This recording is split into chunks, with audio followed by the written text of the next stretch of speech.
Ben, bonjour tout le monde, bon matin. Le sujet qui a gagné le petit sondage, c'est de comment un peu suivre sa voix intérieure. Puis, ben, c'est ça, j'ai un petit ami avec moi. Je vous présente Mojito, notre petit bébé qui vient d'arriver là, à la maison le week-end dernier. Donc, un chat qui vient équilibrer les énergies de la maison. Fait que je sais pas qu'est-ce qu'il va faire durant le petit vidéo, mais bon, il est présent là, avec moi. Là. Donc, ben, c'est un peu pour partager mon expérience face à ça, parce que c'est un travail de tous les jours que de suivre sa voix, sa petite voix intérieure, puis d'être sûr que on garde notre flamme vitale interne allumée. C'est un acte aussi de foi, si on peut dire. faut vraiment, faut vraiment croire, lâcher prise, laisser aller, puis faire confiance. J'appelle ça un peu le, le saut de l'ange, si on peut dire ça comme ça. Parce que c'est le même feeling que de se lancer dans le vide. Il faut faire confiance que notre parachute va ouvrir, puis qu'on va arriver dans un morceau en bas.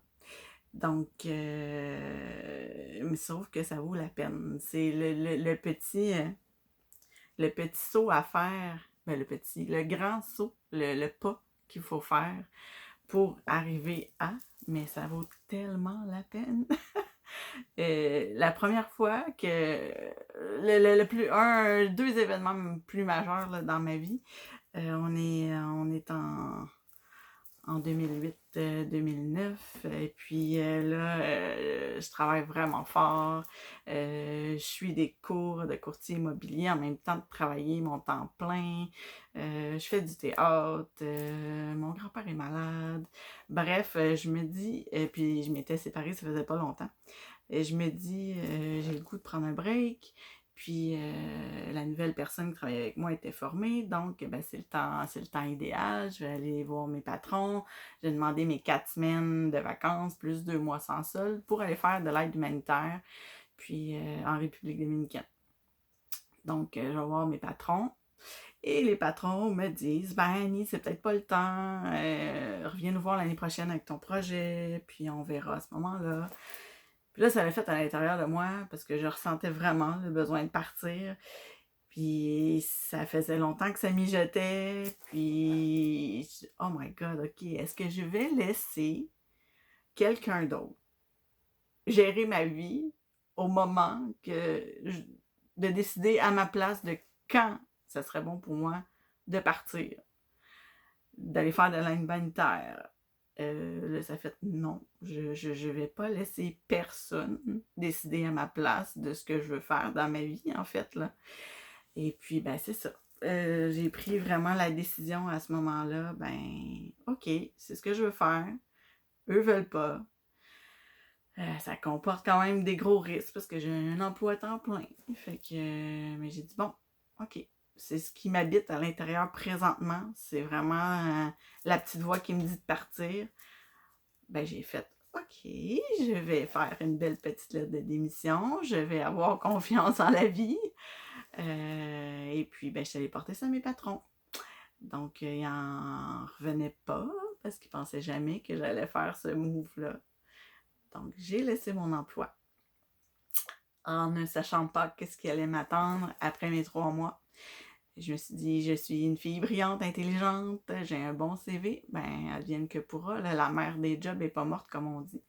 J'ai fait mon 3 mois, c'était une expérience inoubliable. Je suis revenue, puis là, j'ai fait, OK, j'ai écouté ma voix intérieure, là, ben, en haut, aidez-moi. Et puis, j'ai envoyé 5 CV en revenant. J'ai eu 4 réponses. Et j'ai eu un emploi. Je commençais 3 semaines après à être arrivée. Et j'avais 10 000 $ de plus par année. De... Donc, ça fait un gros merci. J'ai été récompensée à ce niveau-là. Si j'étais pas partie, ben j'aurais probablement... J'aurais pas eu le 10 000 $ de plus par année. Et puis, j'aurais probablement fait un burn-out. J'avais besoin de ça, puis j'avais besoin d'explorer, puis de me dépasser, puis ça fait partie des plus belles expériences de ma vie. L'autre fait aussi, qui est un peu dans la même veine, on est rendu en 2010 et puis ben, l'appel pour la République dominicaine après mon voyage de 3 mois est de plus en plus fort. Ça crie à l'intérieur, c'est pas juste une histoire de je vais aller une semaine d'un resort ou un caprice ou quoi que ce soit. Mon plexus solaire, là, il brûlait, là, c'est le cas de le dire. Puis ça a trotté longtemps dans ma tête. J'ai analysé les choses parce que encore là, ben, une job que j'aimais quand même, un bon salaire, j'ai mon auto qui est payé, qui venait de finir d'être payé, tous mes meubles, tout ça. Puis là, ben là, ça me disait, il faut que tu partes plus que 3 mois, là. Il faut que tu te déménages là-bas, là. Il y a quelque chose là, qui t'appelle plus que fort. J'ai pensé. Et puis, ben là, j'ai dit, ben si vous voulez vraiment, là, en haut, là, c'est vraiment une des missions que j'ai, il faut que je déménage là-bas.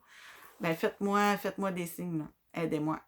Et puis, ben, comme par magie, ça s'est ouvert les portes une après l'autre sans que j'ai aucune difficulté. Chaque dossier se réglait, que ce soit de la vente de mon véhicule à mes meubles ou à l'argent qu'il fallait que je ramasse, comme j'étais, en plus de travailler dans un hôpital, que j'étais courtier immobilier à ce moment-là.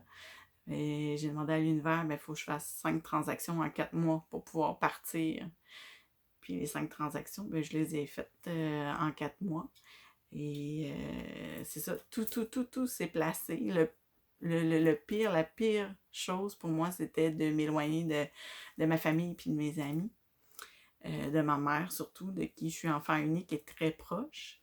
J'ai écrit une lettre à ma mère de 11 pages, lui expliquant tout, dans tous les détails, toutes les raisons de mon cheminement, de A à Z. Je savais que ça allait être le plus gros morceau pour arriver à partir, parce que c'était un gros cordon qui était à couper. Mais malgré tout, j'ai décidé de faire le move. Malgré aussi les gens qui sont autour, c'est très mitigé. Vous allez avoir des personnes qui vont vous dire ah wow, c'est bon, vas-y, c'est beau. Puis il y a une autre partie, souvent des personnes proches de vous en plus, qui vont être là, mais plus donner des commentaires pour vous ralentir.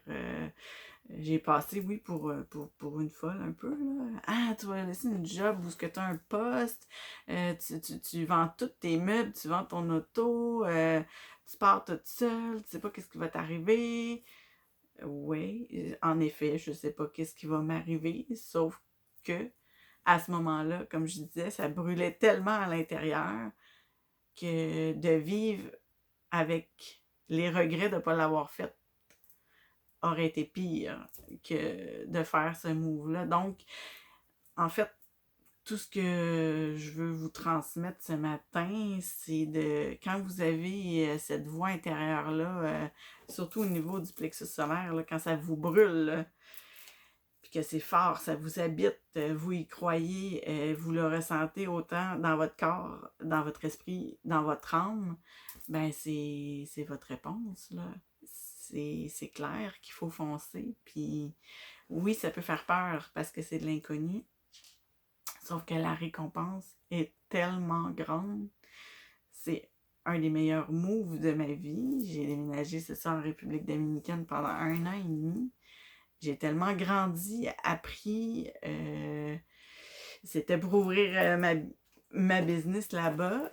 Sauf que c'est pas ça finalement que le destin m'avait réservé. C'est mon mari que j'ai trouvé là-bas et puis que j'ai 2 beaux enfants métissés grâce à ça. Mais c'était très intense. Donc, quel que soit le projet que vous avez, écoutez vraiment votre cœur. Il n'y a pas de bon ou de pas bon timing. Parce qu'en fait, si on attend le timing parfait, il n'arrivera jamais. Il faut créer l'action. Il faut se dire, je mets ça en branle. Puis si c'est vraiment en accord avec toute votre être, toute votre âme, tout votre esprit, il n'y a pas à avoir peur. On lâche prise, on prend action, puis les portes vont s'ouvrir. C'est vraiment magique, c'est le mot qui me vient à l'esprit, mais c'est vraiment magique. Ça peut être même déconcertant.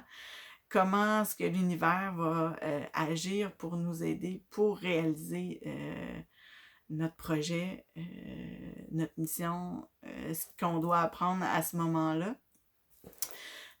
Donc, je peux juste vous dire puis vous encourager que peu importe le projet que vous avez au creux de votre tête, au creux de votre cœur, si vous le ressentez fortement, faites-le. Faites-le parce que je pense et je suis convaincue que c'est 1000 fois pire de vivre avec des regrets que de vivre avec des remords. Les regrets, ils vont nous ronger tout le reste de notre vie. Le jour où vous allez être sur votre lit avant de quitter cette bonne terre, et puis la rétrospective que vous allez faire de votre vie, je pense que on est mieux dans notre tête, dans notre cœur,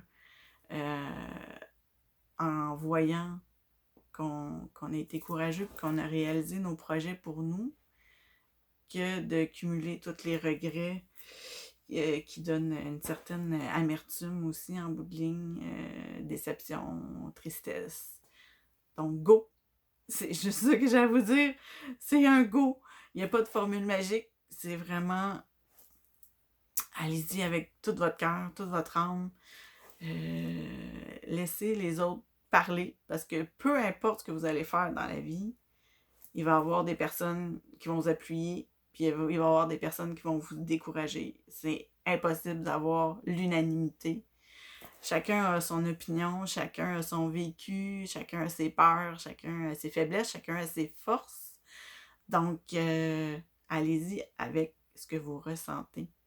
Le petit post que j'avais fait justement qui parlait du ressenti, ben voilà, c'est vraiment ça. Et il faut y aller, il faut s'écouter. C'est notre boussole interne qui nous amène sur le chemin de notre vie à tous les endroits qu'on doit s'arrêter, soit pour que ce soit une expérience de vie qu'on doit apprendre, soit pour une récompense qu'on va recevoir en abondance, en sérénité. Donc, vous n'avez rien à perdre, vous avez tout à gagner. Puis si ça se solde par un échec, on se relève puis on continue, c'est tout, là. Puis regardez après ça avec une perspective, un angle différent parce que vous allez voir que vous allez avoir appris de cette expérience-là, mais vous allez avoir été au bout des choses. Vous n'allez pas rester dans le doute de savoir qu'est-ce qui serait arrivé si j'avais fait. Ou j'aurais donc dû le faire. Ben ça va être clairé, vous l'aurez plus dans votre esprit. Si c'est un échec, on se relève. Comme moi, mon entreprise n'a pas fonctionné là-bas. Oui, c'est un échec. Oui, il a fallu que côté financier, tout ça, je me relève. Sauf que j'ai gagné 1000 fois plus à plein de niveaux, à plein de sphères de ma vie, là, différentes. Et puis, ben, je vous souhaite pareil pour vous, parce que chacun, on a des projets, on a des choses qui nous tiennent à cœur, on veut réaliser des choses. Il n'y a rien qui est impossible. Tout est possible. Donnez-vous les moyens de le faire. Prenez une action pour le faire. À chaque jour, écrivez une petite chose, une to-do list, puis mettez une petite action. Ne serait-ce, OK, il faut que je téléphone à tel endroit pour m'informer sur le sujet. Ben, faites-le. C'est un pas de plus en avant. Il n'y a rien qui est fou, il n'y a rien qui est stupide. Si ça vous allume, c'est ça qui est important. Il faut vraiment conserver notre petite flamme intérieure. Il faut rester allumé. Parce que c'est ça qui va vous permettre de vous épanouir, puis d'être heureux, puis d'atteindre un niveau de bonheur qui est intéressant, puis de contaminer les autres autour de vous aussi avec cette drive-là intérieure que vous allez avoir. C'est pas rien, là, parce que vous allez inspirer plein de gens autour de vous, sans le savoir. Moi, ça a été le résultat aussi des commentaires que j'ai eus, des gens qui m'ont vu partir, tout laisser derrière moi. Puis quand je suis revenue, on dit Hey, Annie, tu m'as vraiment inspirée parce que, wow, quelle détermination! Même moi, je pensais pas au début pouvoir faire ça. J'ai trouvé ce potentiel-là puis cette force-là en moi. Puis, comme je dis, ben, la récolte a été merveilleuse. C'est un pan de ma vie que jamais je vais oublier. Puis qui a été riche en apprentissage de toutes sortes. Donc, c'est ça. Il n'y a pas de formule magique. J'ai pas de formule magique à part de vous dire go! Go, allez-y! Un petit geste après l'autre. Euh, Allez-y avec conviction. Puis tout est possible. Tout est possible. Il n'y a rien de négatif. Il n'y a absolument rien de négatif. C'est une expérience que la vie vous offre. L'abondance est là. L'abondance est pour tous. Puis quand on y va avec notre cœur, ben c'est sûr que ça ne peut être que positif. Alors sur ces belles 16 minutes, j'espère que ben, ça vous a inspiré un peu parce que je suis pas une personne qui est de la royauté, je suis pas quelqu'un d'exceptionnel, différent, je suis dans la classe moyenne comme tout le monde. Euh, donc voilà, j'ai rien de magique. J'ai juste suivi mon instinct, suivi ce que ma voix intérieure me disait. Vous êtes tout aussi capable que moi de le faire. Puis je vous encourage là, tellement, là, parce que c'est beau voir des personnes se réaliser. J'ai des amis autour de moi là, qui justement là, vont au bout de leur projet, puis c'est super beau de les voir. Ils sont belles, sont épanouies, sont allumées. Ben, allez-y, faites pareil! Allumez votre chandelle intérieure, il faut que ça brille. Donc voilà, c'est le temps, là, l'année achève. Donc faites des petites résolutions intérieures. Là. Prenez votre courage à deux mains, rassemblez tout ça ensemble, puis foncez, allez-y, allez-y. Vous allez récolter plein de belles choses. Donc, sur ce petit message vidéo de ce jeudi matin, fin novembre, je vous souhaite le meilleur. Je vous souhaite de suivre votre instinct, votre ressenti. Comme je dis, c'est votre boussole intérieure. C'est sûr que ça ne peut pas vous mener à votre perte. Ça, c'est clair. Donc, allez-y, ressentez, écoutez-vous, faites-vous confiance.